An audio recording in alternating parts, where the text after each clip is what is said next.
lot of customers, unfortunately, that are moving due to business or family things, and they always ask me before they leave, how do I find a good repair shop? You know, it's unfortunate that in this industry, there are some people that do things the correct way and treat their customers the way they should be. And I won't want people to understand there's one thing, profit's not a dirty word. Every repair business needs to make a profit to stay in business and do the correct things. And what I don't think most people realize, in the state of Ohio, there are no rules and regulations for automotive repair facilities. And what I mean by that is there is no mandatory law that states that I have to have what they call garage keeper's liability.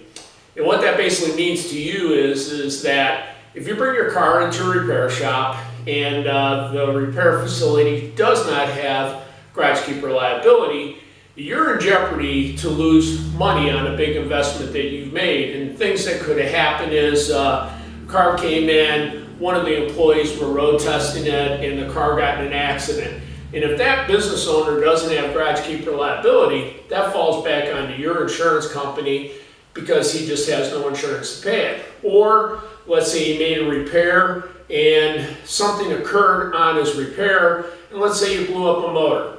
He has no insurance for that. It's on him to replace it, and you might have an issue getting that done. Or you lose a wheel or something odd where you hit somebody and there was a big lawsuit and he did not have garage keeper liability, you're out the money. So one of the things that you might want to do when you go to a new repair facility is ask them, do you have garage keeper's liability? And ask them to prove it. All they have to do is show you their insurance policy showing they have it. A lot of shops don't want to do it because the cost of that is an average of $600 to $700 a month. Another thing you need to know is that there are no tests, licenses, anything that you have to operate an auto repair facility.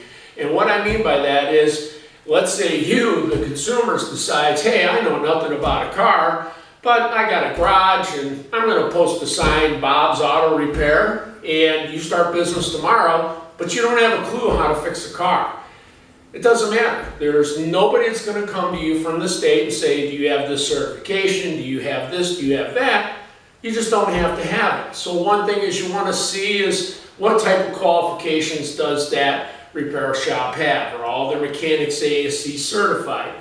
And basically that is a test that any technician can take after 2 to 3 years experience in the automotive industry, working for a repair shop, taking a course in automotive repair, such as through Ohio Diesel and some other companies out there have trade schools. Then they can take a test, and if they pass the test, they get the certification.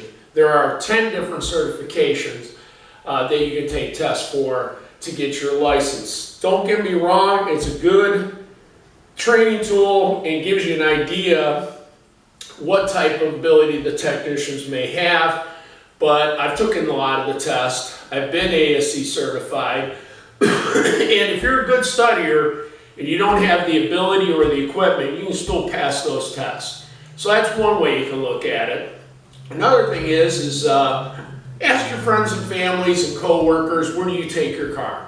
Are they honest? Do they do the repairs quickly? Are they done right? Do you have to take the car back after the repair's been done for several other things to get it correct? They didn't do it right the first time. Those are questions. Another question you can ask the auto repair facility is, where do you gather your data? How do you know how to fix my technical car?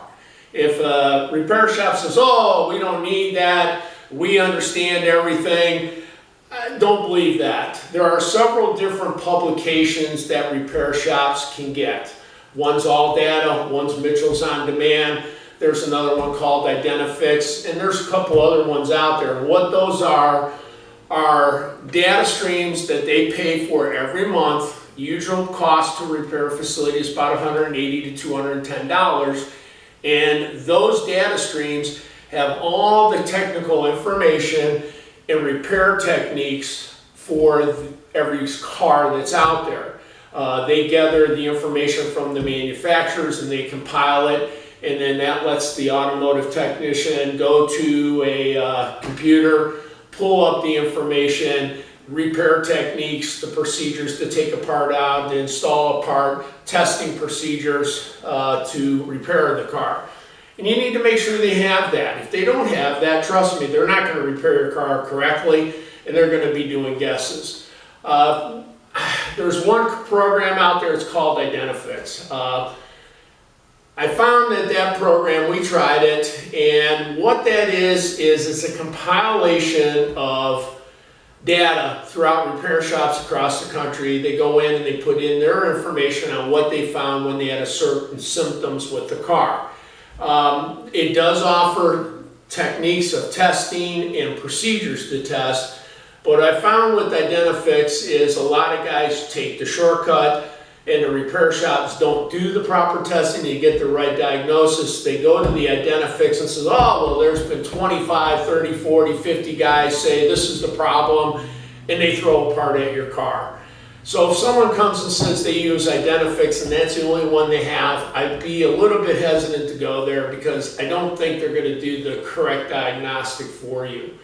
And there's other ways, you know, when you walk in the repair shop, how clean is it? Does it look organized? You know, when you get a car back, how clean is your car? Does it look disgusting? Handprints all over inside the interior and stuff. And I've been born and raised in this. My father always said, treat someone's car like it's yours. And the last thing you want to do is come in and get into a car and grab the steering wheel and you got grease all over your hands, or you don't want to see handprints all over the car. And that reflects on how they're going to take care of your stuff is by the visual appearance of the repair shop. I hope some of these information tips I gave you help you if you happen to have to find a new repair shop. Have a good day.